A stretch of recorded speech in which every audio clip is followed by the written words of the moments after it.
If you carry a firearm and discharge your weapon in self-defense, you could face hundreds of thousands of dollars in legal fees and expenses. So carry the protection of CCW Safe, Self-Defense Legal Services membership. Upfront payment of all criminal and civil defense costs with no out-of-pocket for members.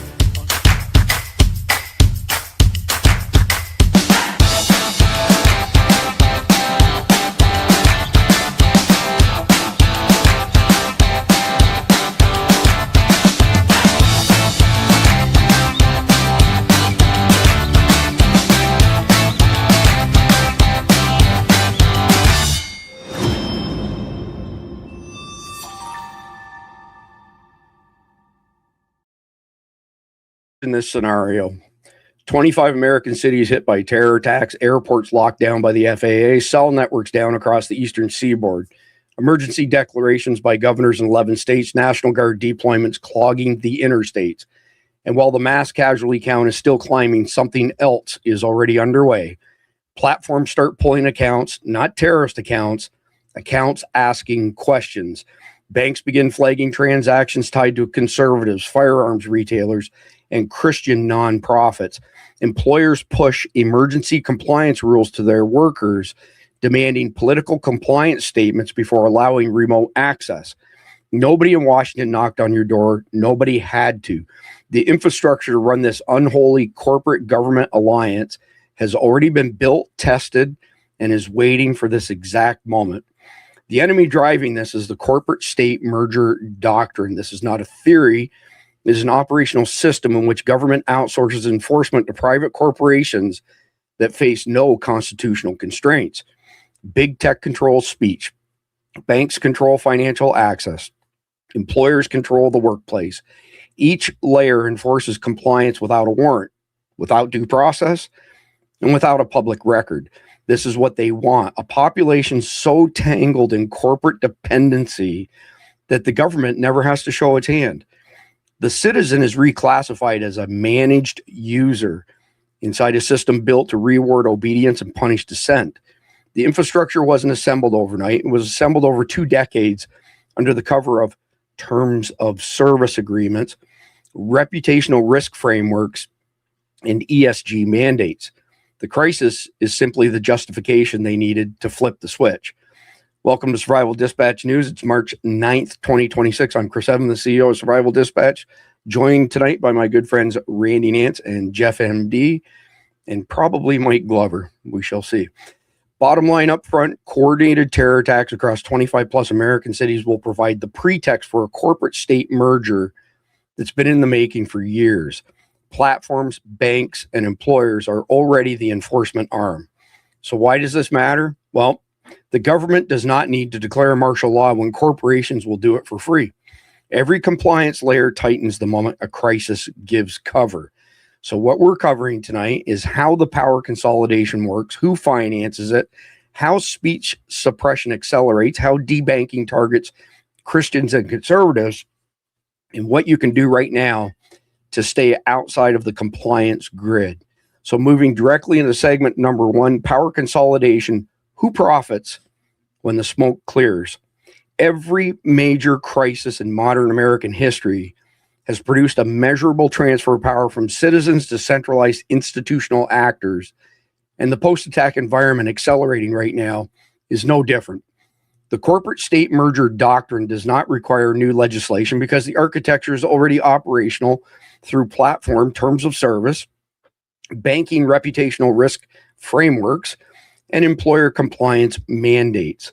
The beneficiaries of this consolidation are not elected and cannot be voted out, which means the normal mechanisms of accountability that free citizens rely on have already been bypassed before a single vote is cast. So let me get the boys on stage here. And Jeff, as per usual, I'm going to come to you first. Walk us through what power consolidation actually looks like on the ground in the first 72 hours after a national level calamity hits. Well, we've already seen it. We saw it with COVID. I mean, you know, you basically, okay, you can't leave your house. They shut down your businesses. Anyone who complained was silenced. They shut down your back then Twitter accounts. Facebook pulled yanked your stuff. If you went on YouTube, they shut you down. And then couple that with what we saw in Canada, where they debanked thousands of people just because they said, wait a minute, something isn't right here, and they protested. We've already seen it. What happened in COVID, it may have taken a week or 2 or 3 for it to all kick in. What you're going to see on this one, all that will happen. It'll just happen faster, because in COVID, they were still trying new things, and they were kind of fussing around. Maybe this worked, that didn't work. And yeah, now they know what works and what doesn't work, and they know how to do it. They'll just do it. Yeah, and probably worse. So that's where I want to go with you, Randy. So let's take what happened during COVID or Charlie 19 before we get a strike. As far as the states that were under hard lockdown, the blue states were under hard lockdown. And what's the next evolution of that look like, Randy? Because they're not going to stop with where they went last time. They're going to try and achieve a new benchmark. And I can just imagine how ugly it's going to be. But go ahead and pick that one up and run with it. Well, all we have to do is listen to what Jeff just said, then add the January 6th deal with it, right? And the truckers. Wow. Because they won't, now it's not going to just be stay at your house. It's if you go out, like Chris Cuomo did during Charlie 19. You remember that? Yeah. So everybody had to be safe. Don't be warm. And they got caught jogging outside without a mask, even when he had it.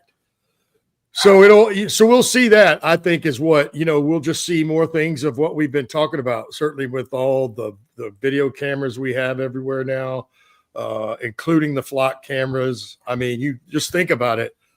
We're moving into a digital age period where everything outside and I would imagine, not just Alexia, but apparently Wi-Fi, they gave it to us and it's been a real convenience to us, but apparently they can use that as well. So the fact is, you won't be able to do anything in your home that you're not supposed to do either. There won't be any privacy. You'll lose all your privacy. And anybody that steps out of line, as we mentioned, we'll see them going to social credits and all that kind of thing. And the next thing you know, when we have crypto, they'll be taking your money from you just for saying something they don't like. Yeah. So let's just hit on that just for a second. So for quite some time, we've known in the tech industry that you can use Wi-Fi to track people inside. So it's almost like having X-ray vision, and it's back in the news cycle because somebody open sourced a bunch of code for it last week. So now not just the professional spies can see people moving behind walls, hackers can see it as well, which is kind of scary. And we'll probably come back to that. But Jeff, I want to stay on the banking stuff for a second here. How does this reputational risk framework that banking systems use give them the legal cover to just cut off customers without any, there's no government regulations. There's nothing like that. Oh, you sell guns? Oh, we're shutting down your payment processor. Those sort of things. I mean, it's bad. This is the financial equivalent of when you break up with someone, it's not you, it's me. They're saying, oh, it's not that you're doing anything wrong, but it's us. We have a reputational risk. We've done bad things in the past, and so we got to be really careful about what we do in the future. Therefore, we're not going to be able to bank you. What it does is they're not coming out and saying what you're doing is wrong. They're saying what you're doing is perfectly legal. We just choose not to be in that business.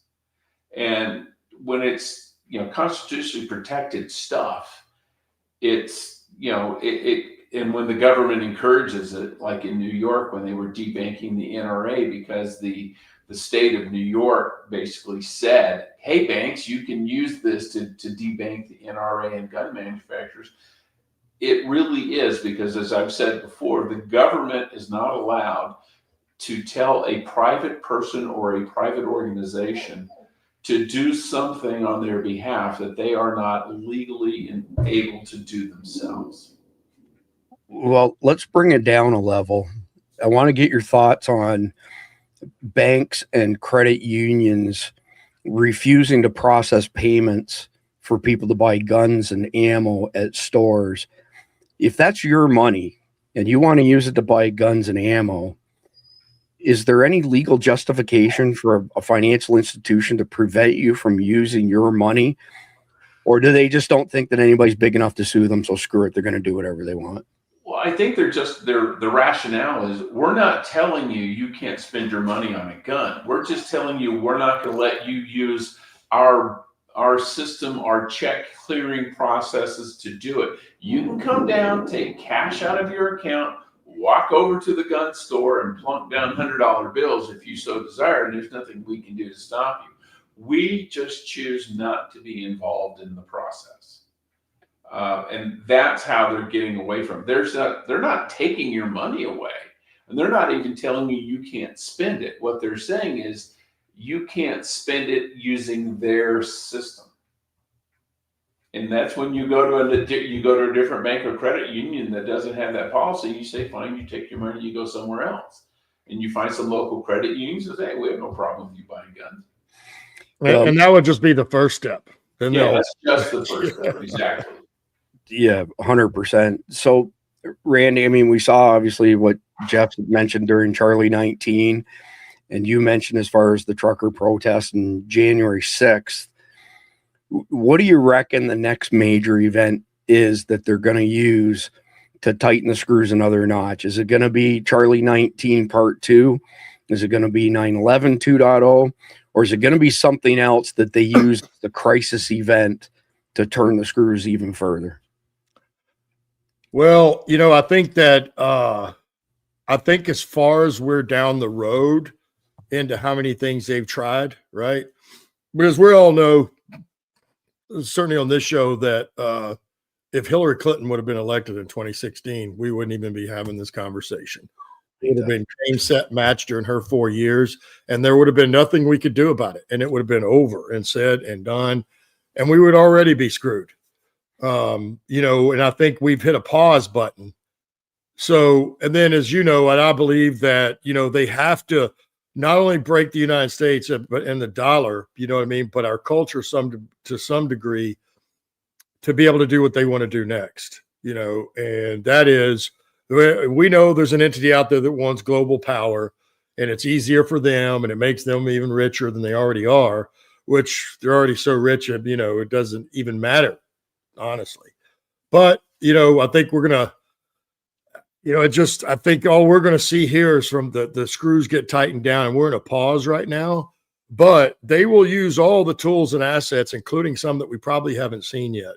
I have no doubt there's other technologies out there that we are unaware of, that they will unpull the plug. And I think it's going to be whatever this, everybody thinks something's coming, and that's a fact. So I would imagine it's either going to be, the 9/11 2.0 that kicks off, or any other kind of stuff that's going to also help erode society, basically, to where, it's almost like anarchy, where you have a bunch of public discourse and across the country. And then they will use that moment to then clamp down. Yeah. If somebody had a ton of time and the inclination to search through the USPTO's database, so that's all of the patents that are filed with the U.S. Patent and Trademark Office, I bet a dime to a dollar that you would eventually come across some of the stuff that they're absolutely going to flick the switch on. Let me give you an example. Early 1990s, IBM got a patent for dynamic pricing. So what that was is, Jeff walks down an aisle at Walgreens and there's digital prices on everything, okay? And he leaves the aisle, then you go down the aisle, Randy, and you've never bought stuff in that aisle before. All of a sudden the price drops for Randy because they want to get a new customer on board to buy that product. That stuff is happening now already, and nobody's even talking about it, but there are multiple stores. Look at it this way. You got crooked chains like Starbucks, right? So if you go to a Starbucks and I don't go to Starbucks, I'm just using it as an example. If you take Starbucks and a Kroger's in Southern Ohio, which is dirt poor, and a latte is whatever, $3, that same latte in New York City is $12. The same latte in Daytona Beach, if you're on the beach, is $8. But if you come inland where the economy is not very strong, now it's $6. It's that, but it's on steroids right down to the individual level as opposed to just zip codes. I mean, they're greedy, man. Well, we see it with Uber and Lyft. Yes. They have dynamic pricing. The price for a ride from point A to point B changes with the time of day. And if you're in New York City when all the nightclubs close, the price goes up through the roof because demand goes up. Yep. But if you're in New York City at 2 p.m, maybe when there's demand is low because everybody's working, the price goes down. And they've been doing that for a long time. But people have complained. Like, I know there was something in Austin. There was a shooting, not the most recent one, but one before, and people were trying to get out of the city because of this attack. And Uber jacked the prices because there was such more demand for Ubers because people were like, I get out of here. And they caught heat for that, and they apologized and said, well, it's dynamic pricing. It's just based on the number of people who are requesting service. They says it doesn't take into account what's really happening. Well, that doesn't matter to you if you get stuck with $100 cab ride. So in the past, when we would go to Vegas, we would take like Uber, Lyft, whatever, and the service was typically faster and better than taxi cabs. This last trip where we went to SHOT Show, one of the guys at the front of the hotel recognized us, and he said, hey, don't use Uber and Lyft anymore. Use the taxi services because Uber and Lyft are doing the surge pricing. They know it's SHOT Show. They'll rape you. And oh, by the way, most of the hotels now have made the Uber and Lyft guys go park somewhere far away that you have to walk to as opposed to the main area. And he was right. We were taking cab rides, from the Bellagio to the Venetian. It was like $8, $9. The same thing we had taken on Uber last trip. And it was like $35 or something ridiculous like that. Cab companies are regulated usually in the city they're in, and they have to post their prices. So much when the flag drops, so much for the first mile, so much for every mile thereafter. And it's usually on a sticker on the vehicle. Uber doesn't have to do that, which is one of the reasons the cab companies hated Uber so much. Yeah, no kidding. That's dirty. But Randy, did you want to add anything before we go into segment number 2? No, I just, I think it's a bunch of crap, and all, whether it's that or stuff should be, this is where we need our federal agencies actually doing their job. Yeah. And journalists to some degree. Yeah, you need mandatory transparency on pricing. Yeah. True story. Just for the benefit of the audience, Randy, repeat after me. Get off my lawn. Say it. Get off my lawn. All right. I almost can't do it. Get off my lawn. That was the total vibe I was picking up there. Yeah. He's our curmudgeon. Yeah, there you go. All right. Curmudgeon. Yeah. You guys could be like the two guys from the Muppet Show when we grew up in the thing up there. Up in the right on. Okay, well, we're going to move into segment number 2, the debanking machine, financial warfare against Americans.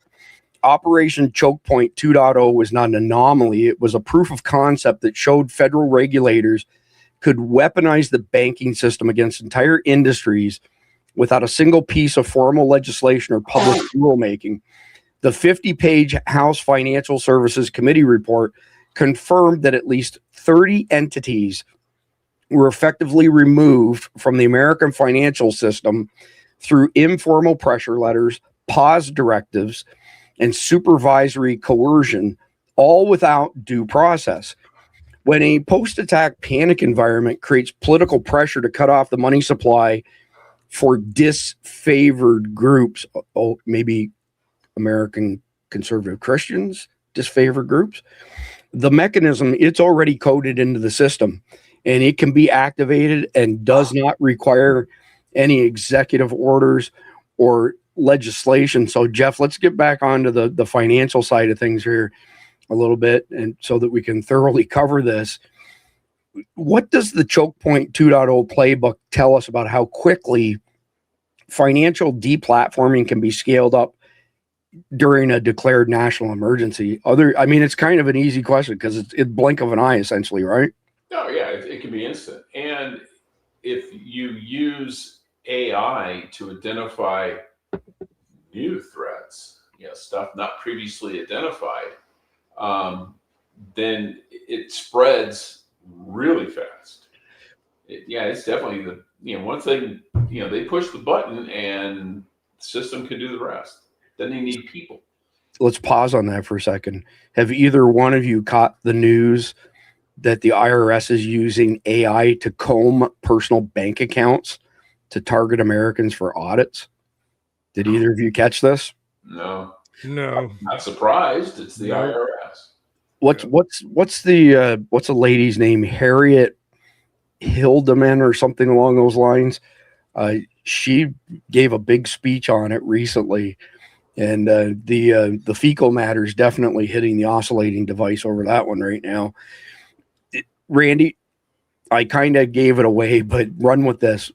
Which categories of Americans do you think are most exposed to immediate banking cutoffs if the threat classification framework expands in the aftermath of a national calamity? Well, obviously, it's going to be the people that have less money, including most of your middle class. I mean, I saw something the other day, and maybe it was on here, or maybe it was something you put up that, how many people live paycheck to paycheck in this country. And it's like somewhere around 70 or 80%. Yeah. So those folks would be in dire straits within 10 days. Within 3 weeks, they're going to be in real trouble, and that's who I would think, it always, in things like this, it's always the most vulnerable, right? You're elderly, you're sick, people that don't have as many means. It's the rich folks. It's why, certainly the elite wealthy are able to play this game, right? Because that doesn't matter to them. Add this to your calculus, Randy. How about American conservative Christians? Well, yes, we already are. But the fact is, how many of them there really are left of us? I know that they have the stats that it's in the tens of millions, but really, how many of those are in churches that are actually speaking like I'm talking about, where they speak about the blood of Jesus and the consequences of sin? There's a lot of churches that don't do that, and a lot of Christian churches that have gone, waywardly way themselves. We can take Charlie 19 for an example. They allowed it all to be shut down when they knew that they were allowing alcohol and pot to be sold, and none of those places closed. So I would say that, the people that are true Christians, they're going to have a real problem, but it's written in the Bible. It said it would be this way, so you can expect it. Yeah, there you go. So Mike has joined us here. Perfect timing. Hey, Mike, just in time for the last question for segment number 2. And actually, this falls into your prepared doctrine. So I'm looking forward to hearing your answer. If you lost banking access tomorrow, Mike, what's your 72-hour plan? And is it the same plan that you would recommend for others? Yeah. So if you lose bank access, one, the key is in preparation is diversify. I don't hold a lot of cash, for example, in banks, because I don't want liquid capital to be tied up in some system. And so I diversify, I guess you can call it your investment portfolio, or how you hold assets. Really wealthy people diversify through real estate. That's well known. You don't have to be super wealthy to diversify your own amount of cash in your bank. Say you have a couple grand. Well, you could hold some in cash. I think if we're talking about a catastrophe, the cash, the monetary value of that cash is going to be nearly nothing anyway. But I like the idea of allocating a lot of things into hard assets. Ammunition, we talked about it before. It to me is like gold. I think it's better than gold, because ammunition is not just a commodity, it's a technical capability in a catastrophe that could be bought, sold, traded, bartered, etc. I also think vehicles. I have over, God, I have a bad habit. I think I have 15 vehicles. A lot of those vehicles are investments, and I invest in vehicles that appreciate, like air-cooled Porsches. It's obviously just a ploy to let my wife or get permission from my wife to buy vehicles as well. But it also is diversification that's sitting inside of my shop. So if things do hit the fan, I could obviously liquidate that if I needed to. Another thing that I've thought about recently is generators, fuel storage, expanding or upgrading your capability, like me and Randy did downrange in fire bases. If you have a fire base or a base of operations, you're always looking to upgrade that. So if I have spare cash sitting around, I'm going to immediately invest it in something that's going to upgrade the circumstance. Like we just put a water filtration system. I believe it's Genesis. Is that right, Chris? Yes, sir. Yeah, we just put a water filtration system in. The 550-gallon tank is out back. So there's not a lot you could do if the bank's withholding your capital. I just would not hold a lot of my capital, at least a percentage of my capital, inside of a bank. Yeah, well said. I wish we could expand a little bit more on the freedom seeds. When we first met Ryan from Megs and Co, Mike, I'm not an investment guy, right? So my initial thought was this is a guy who comes from commodity trading, gold and silver, trying to do the same thing with freedom seeds. And I couldn't really get my head wrapped around it at first, but the more I read his material, it's a pretty interesting concept to stack up on that stuff, just like you would any other precious metal. It might be worth even more than many precious metals in the right circumstances, but I know you got a strike. I got a strike. Keith Graves got a strike, all for discount codes on freedom seeds. So we won't go down that rabbit hole any further, but we will jump into segment number 3. So platform suppression, silencing the dissent in real time. So this is another thing that Mike and I can speak to firsthand, because we've both been deplatformed, we've been suppressed, we've been shadow banned, all of the above multiple times, and it's still happening, by the way. So the documented coordination between federal agencies and social media platforms under the previous administration established the blueprint for how speech suppression operates during a national security event.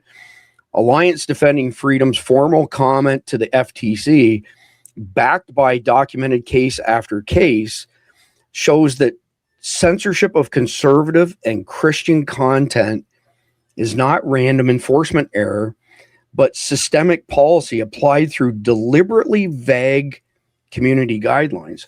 So post-attack environments create the ideal political cover to classify any dissenting voice as a threat amplifier, meaning the platforms can silence opposition at scale, and the public opinion is too frightened to push back. So, Jeff, per usual, I'm going to come to you first on this one.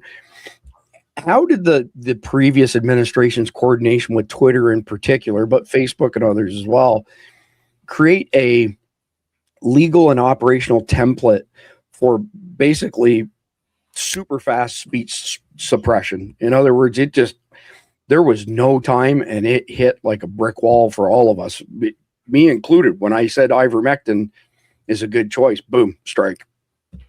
Yeah, what they did is, primarily I think to the FBI and other organizations as well, they established basically working liaison relationships with all the platforms. And what that did, in most of the cases, they had electronic access, which meant a guy at his desk at the Hoover Building in New York City or in Washington, D.C. could sit there and type up, here are the things I want suppressed, fire it over to Twitter, and they could act on it within minutes. I think what you're probably going to see in the next phase is they won't even have to send it to them to have another human being at, like they did, another human being at Twitter would pull the stuff. They'll just do it themselves. Back then, they had to have that kind of Chinese wall between the FBI and Twitter, to where the FBI itself was not censoring people. They just said, wow, it would be it's one of those nice posts you have here. It'd be terrible if something happened to it. And Twitter took it down. What I could see happening in the event of a crisis, that they will give up on the illusion that they're just making suggestions. And those weren't really suggestions, they were orders. And they'll just say, we're taking it down. Now, Twitter with, X with Musk in charge may not go along, in which case they'll probably be looking at all sorts of federal government, hassles and threats and, lawsuits and everything else and injunctions. But those who, Blue Sky would do it in a heartbeat. I think Facebook would do it in a heartbeat. They'll just say, here, you do it. I don't want to have my people involved. You guys take it down. And they'll do it. Yeah, true story. So I'm sure you all are familiar with this, that both Canada and the UK are looking at blocking access to X because they have no influence or control over it. And the European Union has already warned Elon Musk that he's violated their DSA Act, I don't know, digital security or safety or some bullshit. And if he steps foot in any European Union country, he's probably going to get arrested on the spot, just like they tricked Pavel Durov, from Telegram. Randy, I've got a question for you right after Mike. They got a little bit out of order in the briefer, so I'm going to go to Mike quickly with this one. Mike, what categories of speech are most likely to be classified as dangerous in the first 48 hours after 9/11 2.0 or a coordinated multi-city attack? And who makes that call, by the way? Say that first part again. It just broke up just slightly. Yeah. So what categories of speech are most likely to be classified as dangerous first 48 hours after something breaks out like 9/11 2.0? Oh, geez. Under this administration or the next. It just depends. What's scary is when you see what happened in New York City over the weekend. I'm not sure if you guys covered that with the guys. 3 different prime examples of politicians, Jessica Tisch, the NYPD commissioner, who talks very well, but in my opinion, she's completely incompetent. Mamdani himself, and then all the national media. Everything they put out was propaganda. It was fake. Jessica Tisch said in their Gotham City-like walk-up in her first press conference that it was a right-wing protester. That was completely false, obviously. We know that now. We know that this morning. Mamdani said it was because of Jake Lang, and it was a racist person. And then the national media reported it was just like a smoke situation. Now we know it's 2 terrorists that intended to clack off grenades, improvised TATP explosive devices to likely kill protesters and or police, or both was probably what they preferred. The reason that's significant is because the politicians now are trying to control speech. And when they're putting out propaganda like that, they're going to try to control the message center, including the national media, and all the speech that comes out of the administration, the politicians, etc. So if you're just a lone civilian and you're running your mouth on whatever platform, the only reason you would probably get away with it or get away with whatever is because the resources are stretched thin. My fear is we're already losing traction on constitutional rights and freedoms, in some cases completely. For example, parental rights or father's rights, that's completely gone. I can speak for personal experience, but it won't be, it will happen overnight, flash to bang, instantaneously, because that is one way they'll try to control the population. Now, if it's this administration, who knows? If it's next and the pendulum swings the other direction, we're in trouble. Yeah, I don't disagree with that at all. So, Randy, coming back to Christians and conservatives, they've already been systematically deplatformed outside of crisis conditions, and Mike and I have both had that happen to us. what does that escalate to when the crisis gives these platforms both legal and political cover? I mean, how widespread do you think it's going to be? I think it's going to be a lot worse than Charlie 19, to be honest with you. Well, I think it will be absolute. They'll want to cut that off completely because, you know, if you don't hear it, sooner or later, you know, there'll be people that don't even miss it, right?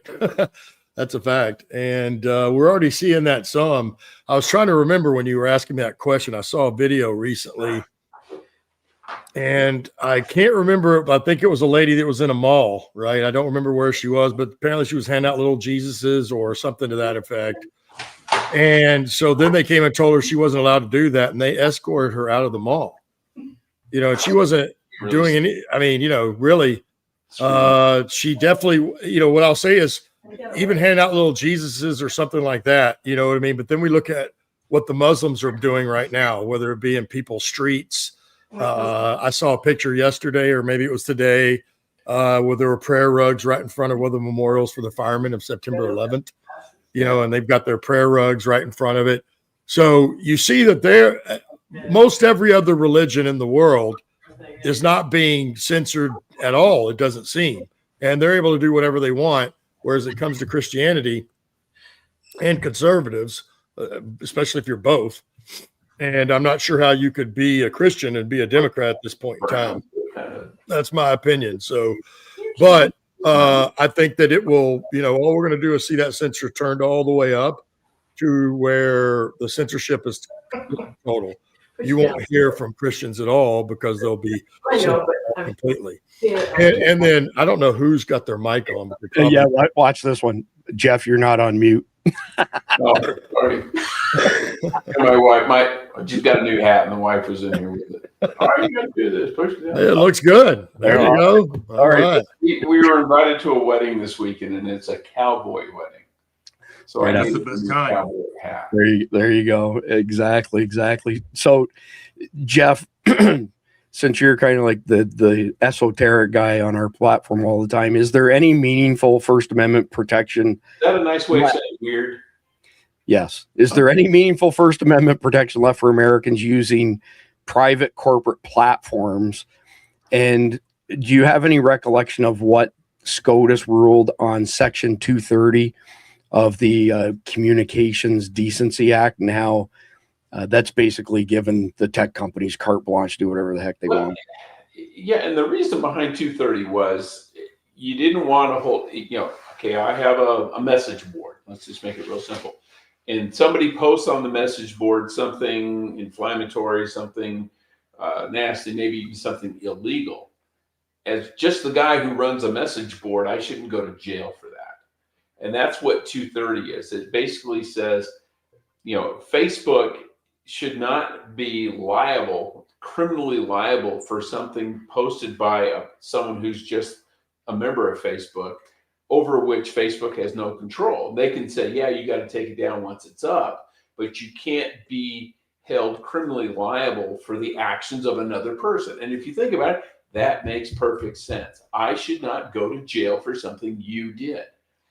But what it should do is give them basically carte blanche to say, you guys can say whatever you want. If you step over the line, we may pull it, but we're not going to, you know, to pull the plug on it before you even post it. And we're starting to see that in Europe. They want to, even with texts, they want the government to have the ability to screen your text for hate speech before you even hit send, which means they're on your phone, they're on your iPad, or they're in your computer. So, but they don't have Section 230 over there either. I mean, it is evidenced by the fact they have fined X 130 million euros for just nonsensical stuff like you didn't give researchers access to your data. It's like, well, why should I have to give any of my data to a third party? Well, Jeff, let me ask you and Mike and Randy, are any of you familiar with Section 230, Section C2, subsection C2, for that defines essentially the type of content that they can remove and moderate. It's actually called good faith moderation, section 230, subsection C2, because the final point in that act says otherwise objectionable. Otherwise objectionable. Which can mean whatever the hell you want it to. So that's where do you remember that vague language I talked about in acquisitions? Yeah. It's the same thing that goes on in the government for that very reason. Yeah. So, Mike, I want to get your opinion on that. So section 230 essentially says the internet platforms, they can't be sued because they're distributors. They're not, publishers. And they have this good faith moderation clause encoded in law that allows them to moderate and delete anything that is, exact words, otherwise objectionable. It seems to me that it all hinges on that one point. And if we jerk section 230, maybe we'd have something changed because there'd be lawsuits. But I'm curious what your thoughts are on otherwise objectionable. We saw it with Twitter before Elon Musk bought it, and there are claims that if Elon Musk didn't buy Twitter and convert it into X, Trump would have not won the presidency because he would not have a platform to be able to communicate anything, because he was previously obviously banned from X or from Twitter before it became X. And then it was the last bastion of free speech in America, which is scary just as a sum up. And then the Twitter files, as they were released, confirmed all that. We thought it was a lie, but people talked about it as a conspiracy, and they confirmed it was all true. And so my thing is, one, very subjective, can be interpreted in different ways. You have Zuckerberg testifying before Congress. Nothing is done, by the way. It's a slippery slope. I would admit that, because it's very difficult to manage liability and litigation wise on the back end. And so the reality is it depends on the platform. But what I like is happening is there's more accountability from users, that if they are deplatforming people, then they're getting not political pressure, but peer pressure, or at least client pressure from users.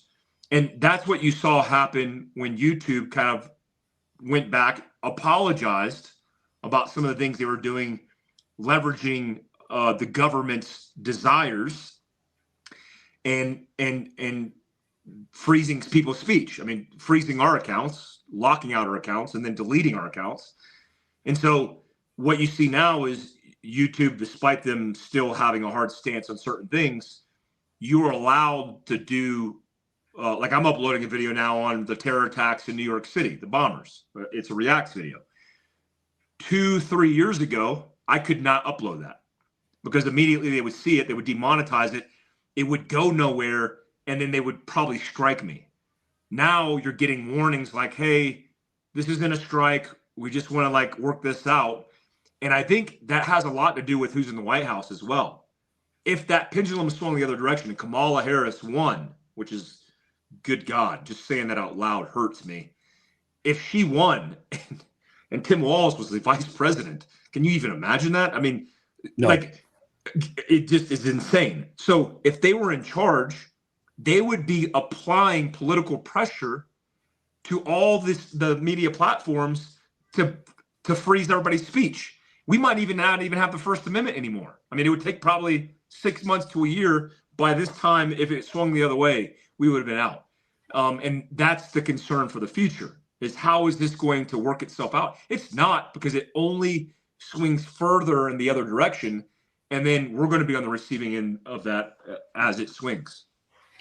Yeah. So I don't know if I told you, Mike, we got a strike last week. JJ Carroll broadcast his podcast on a couple of my YouTube channels midday. And there was an interview with MTG, and I got an immediate email that said, we've issued a strike against you. You can no longer stream because you violated our firearms policy. There was nothing in the video that even talked about guns, showed guns.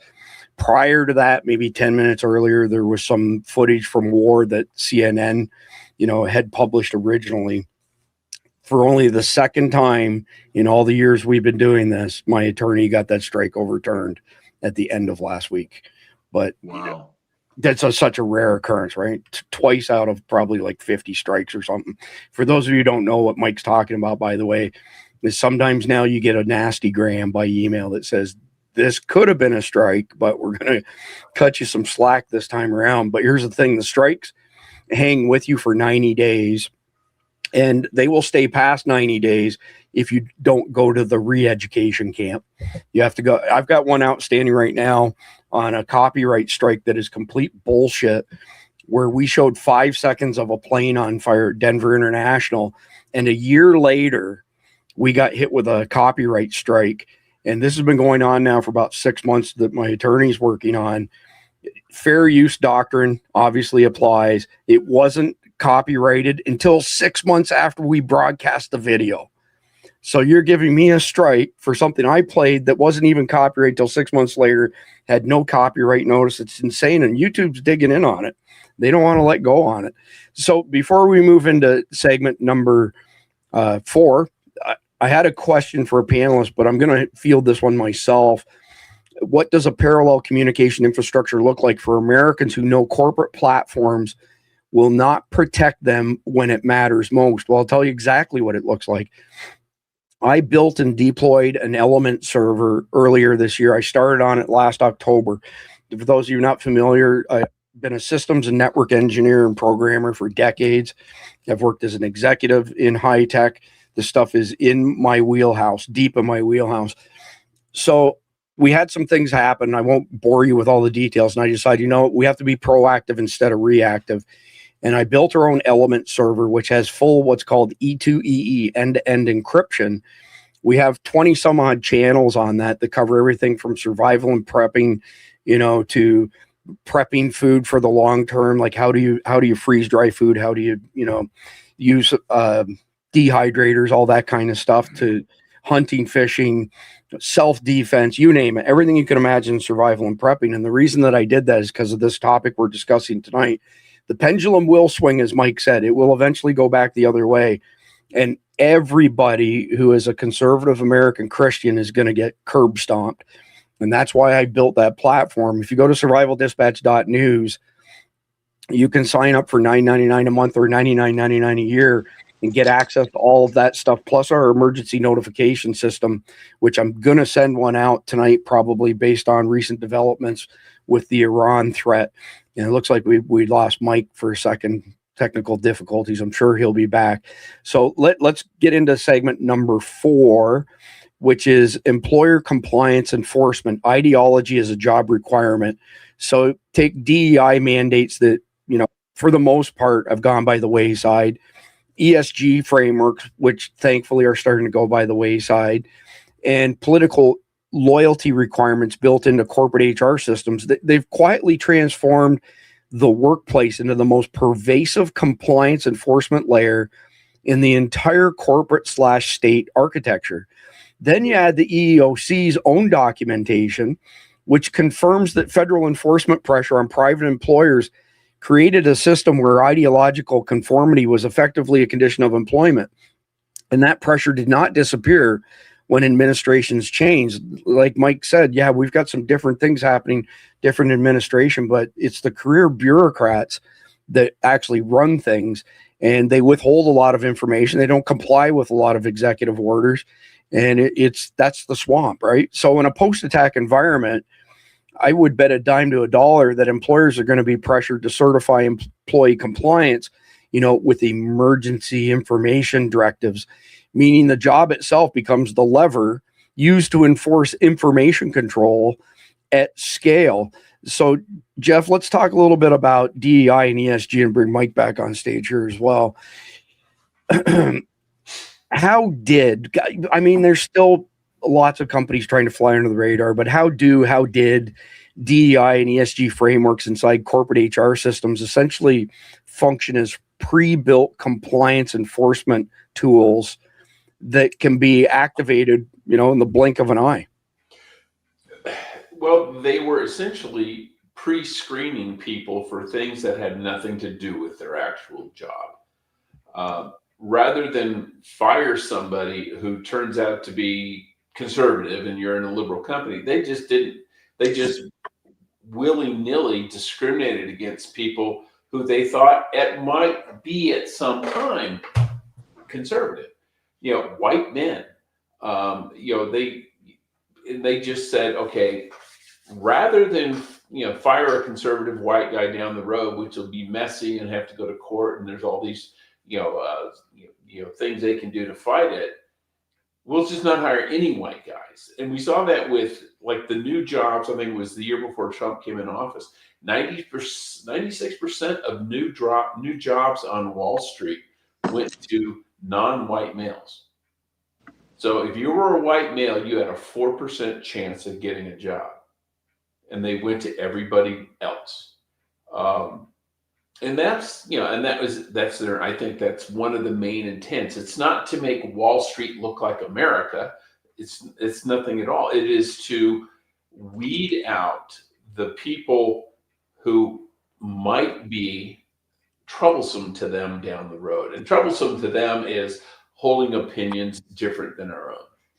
Yeah. Well, I mean, there's a part of me that wants to put some sort of campaign together to make America America again, because this isn't the America that all of us grew up with. So, and by the way, you would pull that hat off much better if Sheriff Mark Lamb would give you like a deputy's badge or something. I'm just saying, it would carry a little bit more, so to speak. I'm looking for one. Randy, what legal tools, if any, like I don't even know if there are any, would give a Christian conservative employee protection when their employer demands ideological compliance as a condition of continued employment? So in other words, somebody works for this corporation and posts something pro-Trump or something pro-ICE, and the employer finds out about it and says, oh, yeah, you can't have that, opinion inside of our business. You got to go. Is there anything to protect people from that?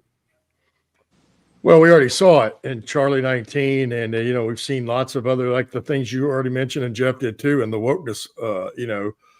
Those are really test runs, and I don't think there's going to be any protections for a Christian in employment. And again, I go back to the Bible. What it says is going to happen in the end times, and we are definitely getting into that mold. And but let's just take Charlie 19 for example. I mean, it didn't. I don't know so much here in Texas. It may have in some places. I don't know. But we certainly know up north and many states that if you were going to keep your job, you had to take that. You had to take the jab, and that's no different. Right. And then even people that said that because of their religion, no matter which one it was, they weren't afforded a pass, so to speak. So that is what we're going to look at, and first of all, as most of our three-letter agencies think that we are the problem.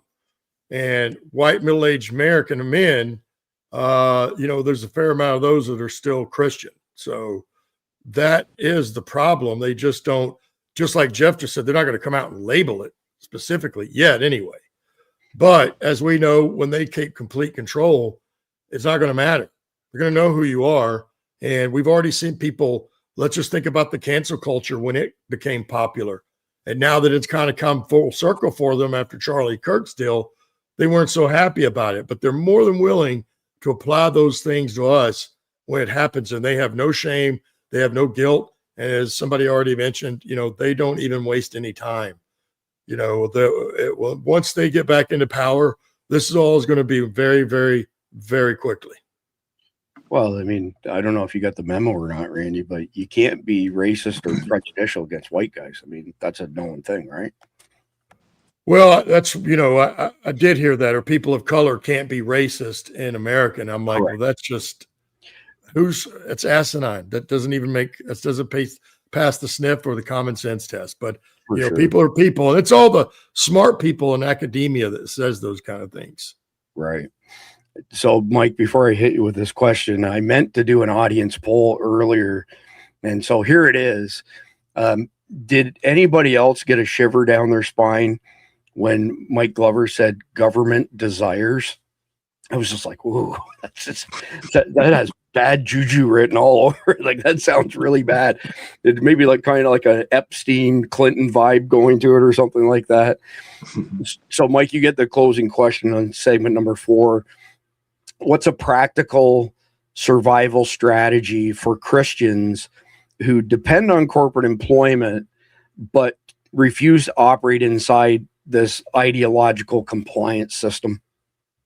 No, be networked with other Christians who share the same values in your community. I mean, be an entrepreneur. I refuse to work for any company or the government because they don't share the same values I have, and they're likely not. I mean, I'm a Christian. I'm non-denominational, but I specifically operate my life a certain way. And whether it's friends, professional relationships, or companies that you work for, there's bound to be a fallout at some point, morally or ethically, and it happens. It just happens all the time. And so your fallback needs to be contingency where you could earn and work for yourself and figure it out. I think the idea that you have to be beholden to an entity or an organization that doesn't share those same values. I mean, yeah, if you're living in sub-Saharan Africa, I mean, you live in America. There's plenty of opportunities to live your dream and share that same value with other fellow Christians. So I fall back on a contingency, work for yourself, figure it out amongst the people that you network with, that go to church with you, that you share those same values with. That would be the best contingency. Yeah, that's a great contingency, but yeah, not everybody, of course, is cut out to work for themselves. But the next part of what you said, try and find businesses that share your values, look at the world through the same lens, essentially, is critical, absolutely critical. So we're going to move into the 5th and final segment, techno-feudalism, the system they're building after the smoke clears. So techno-feudalism is not a future projection. It's the accurate description of a system already operational in which a small number of technology corporations function as digital lords, extracting compliance, data, and dependency from a population that has no viable alternative. The post-attack environment, meaning post-attack 9/11 2.0, does not create this system. It completes it by delegitimizing the last remaining public skepticism and providing the crisis narrative that makes the managed user model feel like safety instead of control if it saves just one person. The citizen who has no parallel financial system, no sovereign communication infrastructure, and no off-platform community has already been converted into a managed user, whether they recognize it or not. So first question to you, Jeff. Can you define techno-feudalism in plain language and explain why the term is more accurate than just calling it big government, big brother, big tech overreach? Well, if you look at what feudalism is, the people worked the land, but they didn't own it, and they worked it for the Lord, the guy who did own it, and they maybe got a percentage, a piece of the crops, part of the crops that were grown, but they owed everything to the Lord, the guy who ran the place. It was his land. And those were, in a feudalistic society, those people really weren't free. And a lot of them weren't allowed to leave the land without the Lord's permission. And a lot of times they couldn't marry who they wanted to marry. They had to, everything, the Lord was like their dad. And techno-feudalism is because so much of our lives are controlled and administered and everything through electronics, through your bank, like your bank account. Your cars now are, everything's connected. Do you really own your car if you can't drive it when you want to, or that they can turn it off whenever they want to? Do you really own your money if they can freeze up your bank account at any time for any reason or no reason? I would say no. So what that does is that makes you beholden to the technology you don't really own it. You don't control it. They give you the illusion of that. Just like the serf working the manor, yeah, he toiled in the fields, not his fields. He didn't get a say. He did, and the Lord could come in and take whatever he wanted, whenever he wanted. So yeah, it is techno-feudalism. You have no control over your labor or the fruits of your labor. So if you don't say the word reckon at least once by the end of this episode, you're not allowed to wear a cowboy hat on air. Hey, I'm from Arizona. I'm not from Texas. Well, you lived in Texas for a spell. This is true. Honorary Texan. Randy, how does the post-attack environment accelerate these surveillance and compliance systems that probably would, face massive public resistance under normal conditions? Well, we saw that with September 11th, the Patriot Act, right? Because they wouldn't have been able to vote in. And no one wanted the Patriot Act except the intelligence community before September 11th. And then no one said two things about it. We actually asked for it. Yes, give us that. And so I think we will see something very similarly this time around, but I think in a more proletarian type of a way. I think that, this will be the closing of the cage, so to speak. That's a good way of putting it, for sure. So, Mike, I want you to paint us a picture here. What does a community of free citizens look like right now in 2026? In other words, what are the structural elements that keep that community outside, arm's length away from this managed user classification? Basically a serf, if you use Jeff's example. Man, I don't have an answer for you. I don't think it exists. Wow. I mean, look, I think yeah, it's hard because I don't think. Let me give you an example that just came up recently in Utah. Flock cameras, right? Flock cameras and justification were utilized to capture license plates of vehicles, and now they widely are being used across the country to track people like this. I believe he was from Iowa kid who goes to Utah, winds up killing two women that are hiking. Well, first kills an elderly lady in her home because he wanted a car.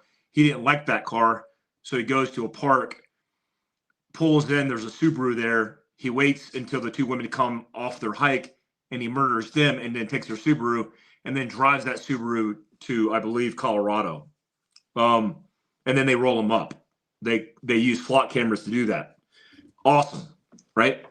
But flock cameras are also being utilized by, for example, a school resource officer who decided to use flock cameras to look up 16-year-old girls that he had a crush on, ex-girlfriends and ex-wives. And now he's sitting in a jail cell because he used it over the course of years and took advantage of it. That's kind of how it all works, right? We have liberties, we have freedoms, and then we exercise some type of control or constraint and justify justice, law and order, all of these things in order to leverage these things against people. But what we forget is the people that are in charge are people like us that are inherently flawed because they are people. And then what ends up happening is you violate trust and you start stripping away those freedoms until you have nothing left. And if you look at where we're at in our society now with all the institutions that manage everything, so imagine, I always use the umbilical cord analogy, like cut the umbilical cord to be more self-reliant. Well, you can't cut it.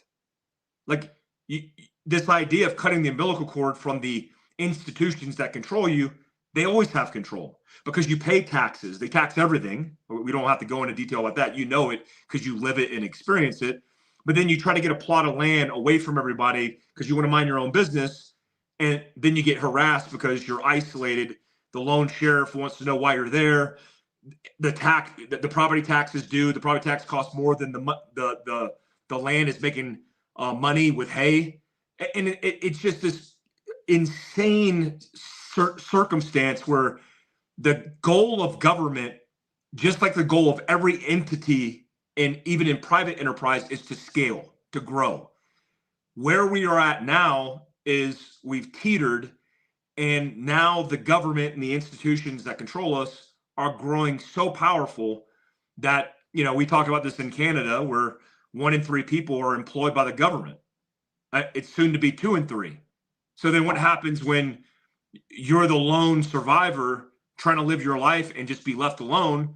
Well, 2 Karens in your neighborhood out of the 3 are going to be violating your civil rights because they're part of the system, the entities. I don't think it exists. Maybe you feel that way in a church, you feel that way off grid in your cabin, but your cabin's probably been geolocated. The NSA's probably listening to your conversations. The local sheriff has you on a Excel spreadsheet, and you're going to pay property tax that you can't afford. So I think that's a pipe dream. Follow-up question, just because you mentioned the NSA, and I want to get Jeff and Randy's input on this before we wrap up with the practical payoff. So I'm sure you're familiar with the broadcasts that have been made on 7.91 megahertz and 7.862 megahertz coming out of Milan, Italy. It's in Farsi, and all the guy's doing is rhyming off numbers. So there's some element of encoding there. Now we have a whole bunch of news reports today saying that we have the NSA has captured, credible information that the IRGC is lighting up sleeper cells around the world, but especially in America. Just give me your overall take on that. And then, Jeff, I want to come back to you because CIA stuff, as far as an encoded message, that's kind of, these are numbers as opposed to something that's encrypted, which is slightly different. But Mike, I'll let you take the first swing at this one. Yeah, when I was in JSOC, I went to a covert communications course, which I can't even tell the details of it because it's so classified. But I can say I have a certificate that says covert comms, and it was very interesting. Jeff, both Jeff and Randy probably know about this, but it's a covert communications course for deciphering a code, and this code can be utilized to communicate. Look, bad guys don't need the Farsi communicator saying random numbers in succession to know that it's game time. It's game time. Everybody in the world knows that, right? It's why an 18 and 19-year-old were inspired by ISIS, and they say it wasn't tied to the Iranians, but that was probably the go criteria. That was the trigger that was met for them to execute get their jihad on. They failed because they suck. They should have did an NAK course with the military because homemade explosives aren't that difficult, but they screwed that up. Thank God. So one, the activation partly in not communicating and just observing is a form of communication. So the criteria doesn't have to be a key pro word that means do something. It actually could be, hey, if the Ayatollah is killed, or if the regime gets attacked, or if you think they're going after Islam in the Middle East, then it's time. I think every extreme radical Muslim knows that it's time, and it's a time of their choosing. So I think you're going to see a lot of attacks. We forget the National Guard's woman that was killed on Christmas Eve. We forget the Austin shooting that just took place, like literally just happened. And if it wasn't for Austin PD arriving in 57 seconds, he would have for sure killed a lot of people with his property of Allah sweatshirt and his Iranian t-shirt. So it's something that's already been launched, I believe, and the trigger's already been met. Yeah, and you have a Soros-backed DA in Austin now. He's going to put the officers in front of a grand jury, for murdering the terrorist. I don't know if you caught that or not, but we live in bizarro world. Jeff, I know we spoke on this previously, but I'd like you to go a little bit deeper as far as the IRGC's, let's say, power to enlist a world full of jihadis to take action. So the Hezbollah and Hamas, funded by, operate underneath IRGC. They don't answer to Al-Qaeda, ISIS, those guys. But if the IRGC says to Hamas and Hezbollah, go do your thing, the sleeper cells activate, go do your thing. How does that carry over to the rest of the crazy jihadis, or does it not? Well, it definitely can, because, you got to look at it. They all have the same enemy. That's us. And they're all in competition with each other in essence for recruiting and funding and everything else. Now, they may not be, expecting the Iranian government to fund them like, Hamas and Hezbollah did. But it's just like when there's an incident, you'll have 3 or 4 groups stepping up to take credit for it. And they don't want to be left out. And so I can see a lot of people saying, hey, now's the time. And, Americans have their hands full. They have people there. There's stuff, getting tapped off in their hometown. Now's as good a time as any.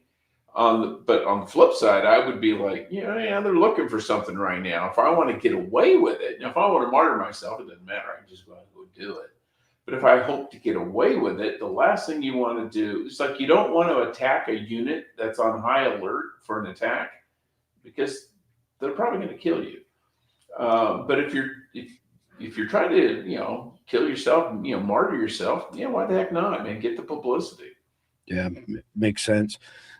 So, Randy, I know we're down a rabbit hole here. We're off the topic of the brief, and I'm going to pull us back to it right after this question for you. Just before we went live, I forgot to mention this to y'all.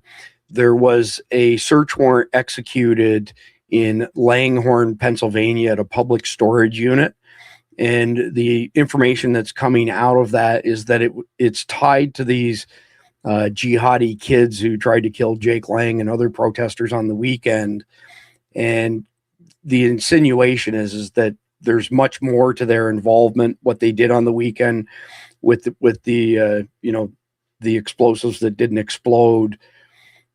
Give me your thoughts in general on just how pervasive this is. How infiltrated are we really, Randy?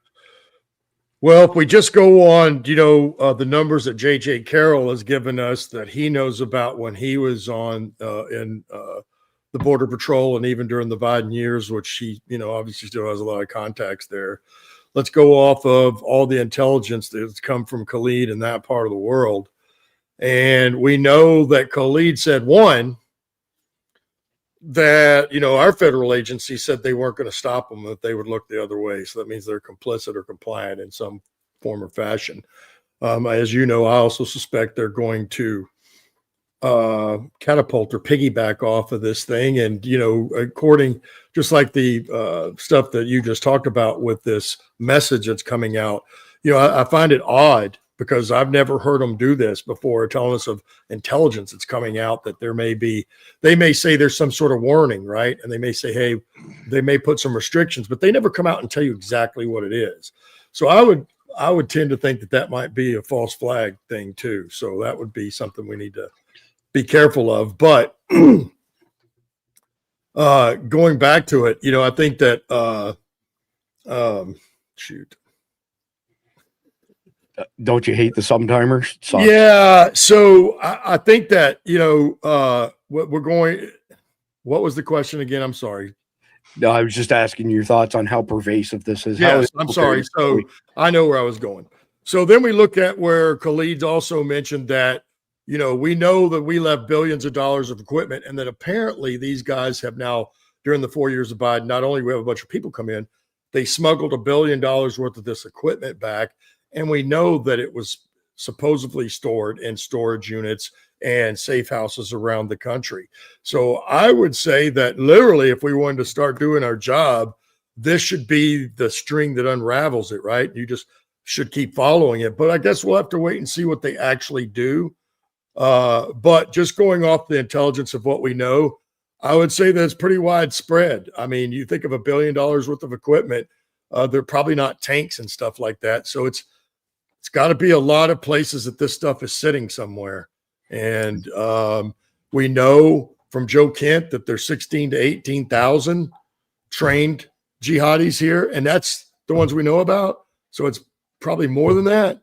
Yeah, I'd say it's pretty widespread. All right. So speaking of the border, by the way, I don't want to say who it is, but one of my guys on the border sent me a CBP challenge coin. It's pretty cool. It works as a bottle opener as well. I was going to say that one also.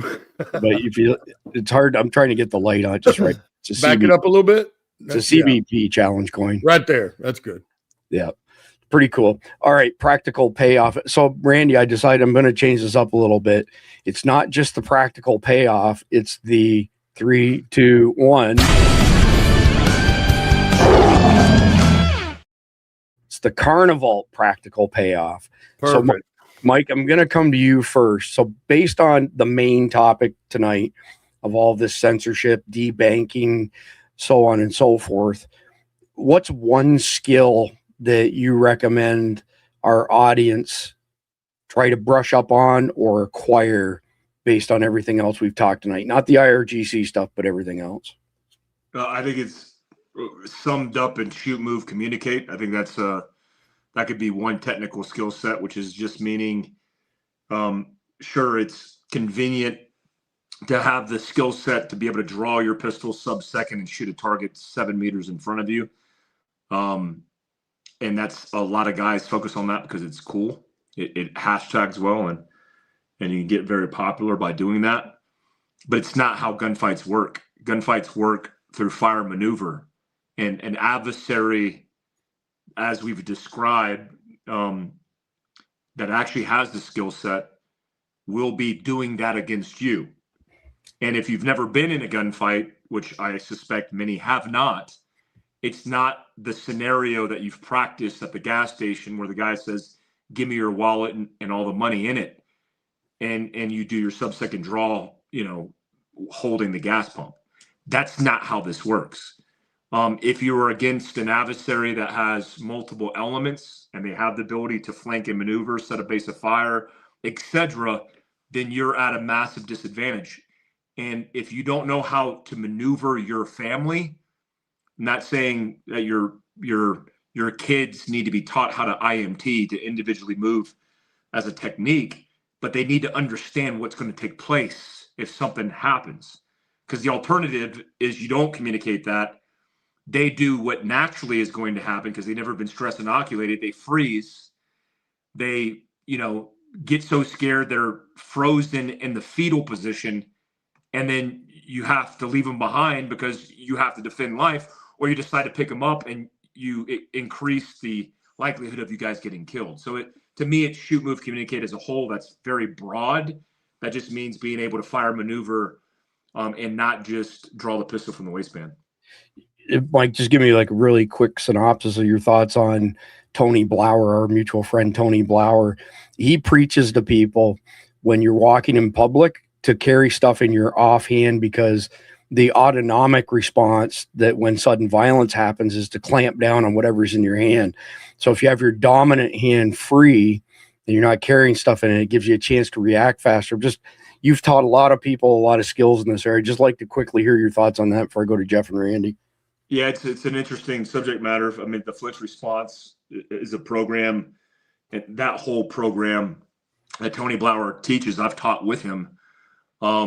It's an understanding of how you automatically or autonomically operate and how your central nervous system in a lot of ways takes over.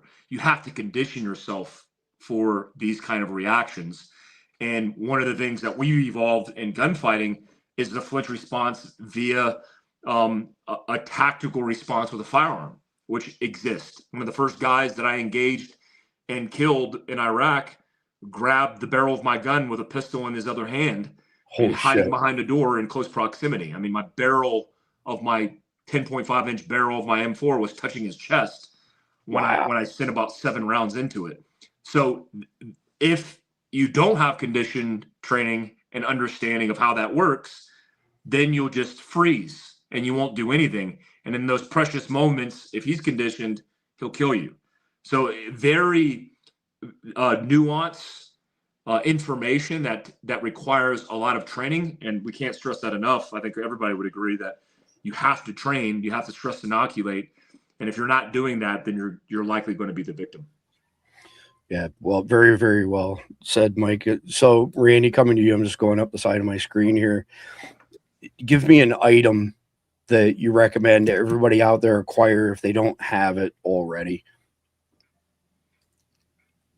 Well, I know we've mentioned it many times on here. If we're just going to go with one item, that let's be a radio, so that you can keep in touch. Yeah, no comms, no intel. Have a comms plan, because most likely, although I believe truly, if the internet goes down, you're not going to. A lot of this stuff that we use is not going. If the internet and the electric grid are gone, most of the stuff we use is not going to work, and most people are not going to be able to afford stuff that would. But there are some cheaper stuff, and as we've mentioned many times, even as much as a hand crank radio, so you can at least get some information. So speaking of comms, so the 2026 SHTF comms series, I recorded the content for the first one, and it'll be published this week. It's on satellite communicators for average citizens. The next one I'm filming this coming weekend is on the things you just mentioned, Randy. It's on the hand crank radios, the POC-Link radios, walkie-talkies, all that kind of stuff. And then the following weekend, Dr. Mike and I are going to do the third and final part of the 2026 SHTF comms stuff, with shortwave HF. And as you know, I also mean you should have other things that really we could get a strike for mentioning. Yeah. Absolutely.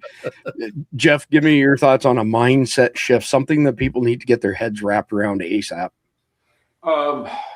That bad things can and will happen, and probably will happen sooner rather than later. Don't be surprised and shocked, so you don't freeze up when it does happen. We've talked about it before. You're walking through a parking lot on your way into Home Depot. Scan the lot, look at the people, who's a potential threat, who's a potential ally. And the other mindset, I think, would be, if you live in a state where you can carry. God, yes. And if given a choice between carrying concealed and carrying open, carry concealed. Because open carry, while it's great, don't get me wrong, we've had it here for decades. If there's a situation and I'm a bad guy, and I see a guy with a gun on his hip, he's the first person I'm going to shoot, because he's the one that poses a threat to me, who obviously poses a threat to me. A lot of times that means shoot me first. You don't want to be that category. You want to be the one they look past, not the one they look for.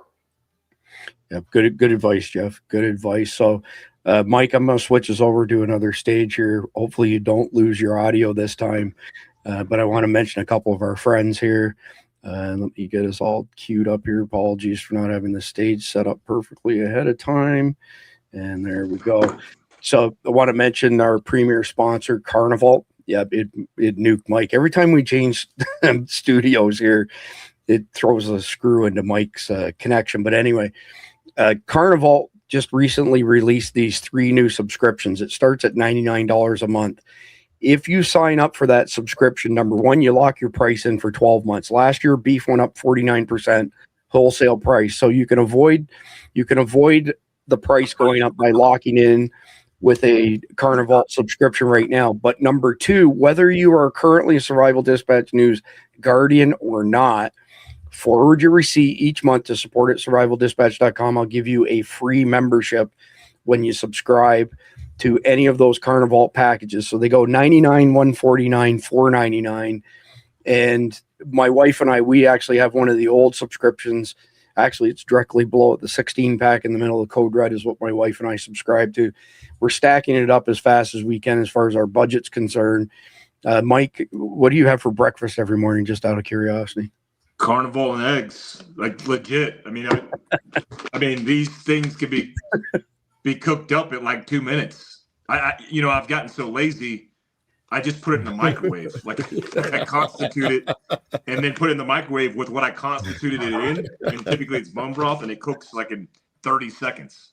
Got to ask you, what does your fur baby do when you open that stuff? Because my dogs lose their shit because they got the Carnival treats. Now they want my food. Yeah, they get into it. I mean, I've actually had my Malinois get into it, and they're known for ripping through bags, and that scared me a little bit.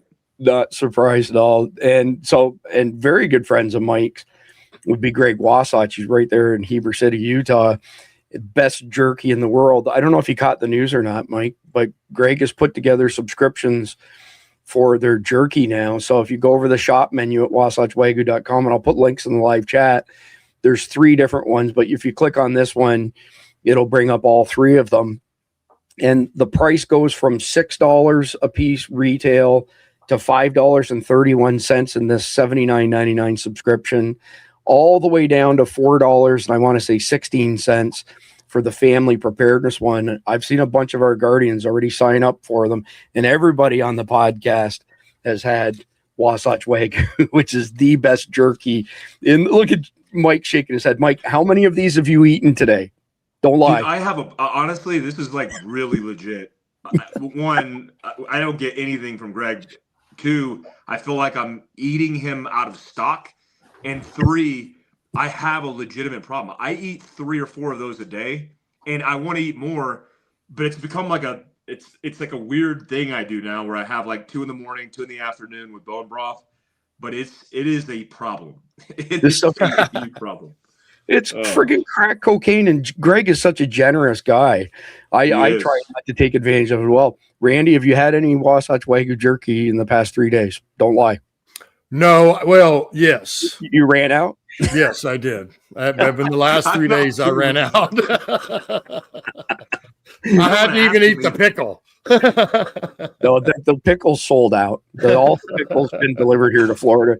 Jeff, when's the last time you had one of these ghost pepper Wasatch Wagyus? Well, I'm out of the ghost pepper. I had Wagyu yesterday, the day before. I'm trying to spread it out because I could just sit down and eat them all. So I'm trying to like stretch it as much as I can. Well, so Mike, much like you set up American Contingency, maybe we need to have like a support group for people who are addicted to Wasatch Wagyu and Carnivalt. Hi, my name is Mike, and I'm a jerky addict. Dude, there is something in that's just weird. Like I feel better than I've ever felt, because usually I'll grab a snack they're healthy, but it's not as healthy as just meat. Yeah. And that's what I appreciate about it. It's just meat, and then he uses seasoning. I mean, you can't get easier than that. So no, it's absolutely killer. So anyway, during the closing video, I'll put links out there for everybody. I have a new closing video tonight, by the way. However, going forward, those of you who watch the live episode will see the closing video. Those of you who don't see the live video, when I say enjoy the closing video, you're not going to see the video after that, because we're getting hammered with these copyright notices from YouTube, and they're going to end up nuking one or both of our channels over it. Like Mike said, they're treading a little bit more carefully, but I get them every single night, and I'm trying to protect our presence. So if you watch live, you'll get the video. If you don't watch live, you probably won't get the closing video. But that's it for tonight. We're going to be back tomorrow night. I have a special episode tomorrow night, 7 p.m. Eastern time. Very, very special episode. So one of Charlie Kirk's closest friends, John Yep, is going to be with me, as well as Jeff Nicholas, and a true American hero, Randy, and Mike's favorite kind of guy, a Night Stalker 160. So the guys who flew the Blackhawks and took guys like Randy and Mike into SHTF and pulled them out of SHTF. Jeff's a true American hero. He served in Mogadishu, by the way. He was one of the Blackhawk pilots during that. But tell you what, between tonight and tomorrow night, please like, share, comment, subscribe. God bless our law enforcement officers. God bless our troops. God bless America. God bless America. Enjoy the closing video if you're watching this live.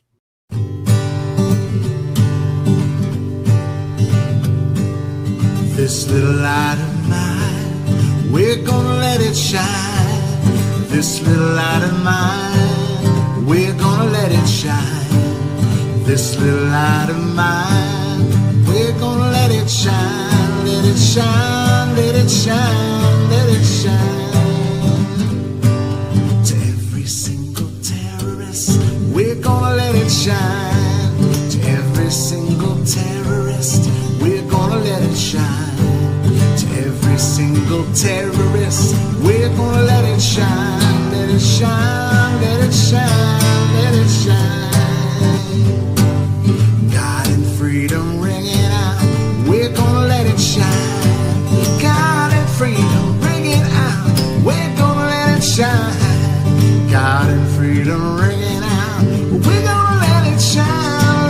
shine, let it shine, let it shine. God bless America. God bless the people of Iran. God bless our soldiers.